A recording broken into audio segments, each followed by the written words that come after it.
ఈనాడు group సంస్థల అధిపతి చెరుకూరి రామోజీరావు ఇక లేరు. తీవ్ర అనారోగ్యంతో బాధపడుతున్న ఆయన ఆరోగ్య పరిస్థితి విషమించి శనివారం ఉదయం నానక్రామ్గూడలోని స్టార్ ఆసుపత్రిలో కన్నుమూశారు. కొద్ది రోజుల నుంచి రామోజీరావు తీవ్ర అనారోగ్యానికి గురయ్యారు. రక్తపోటులో నియంత్రణ లేకపోవడం, ఇతర సమస్యల నేపథ్యంలో ఆయన ఆరోగ్య పరిస్థితి విషమంగా మారింది.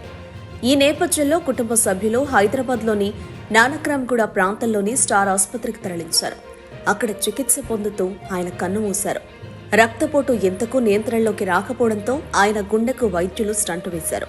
దీంతో రక్తపోటు కొంతమేర తగ్గినప్పటికీ ఇతర సమస్యలు తలెత్తాయి. దీంతో ఆయనను వెంటిలేటర్పై ఉంచి వైద్యులు అత్యవసర చికిత్స అందించారు. రామోజీరావు కొన్ని సంవత్సరాల క్రితం కోలన్ క్యాన్సర్ బారిన పడ్డారు.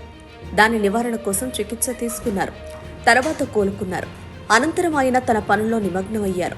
గతంలో మాదిరే Eenadu, Film City, ETV Bharat, Dolphin వంటి వాటి వ్యవహారాలను పరిశీలించేవారు. కీలక ఉద్యోగులతో ఎప్పటికప్పుడు సమీక్షలు నిర్వహించేవారు. ప్రస్తుతం రామోజీరావు వయసు 88 సంవత్సరాలు. ఆ వయసు రీత్యా ఆయన అనేక అనారోగ్య సమస్యలను ఎదుర్కొన్నారు. 4 రోజుల క్రితం వరకు రామోజీరావు మామూలుగానే ఉన్నారు.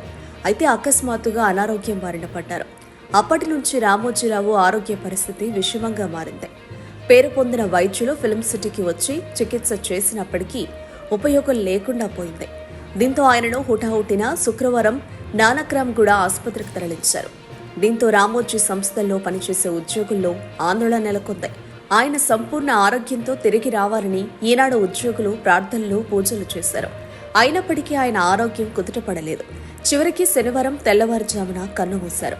రామోజీరావు కుటుంబ సభ్యులు ప్రస్తుతం ఆసుపత్రి వద్ద ఉన్నారు. రామోజీ మృతదేహాన్ని ఫిల్మ్ సిటీకి తీసుకొచ్చేందుకు ఏర్పాట్లు చేస్తున్నారు.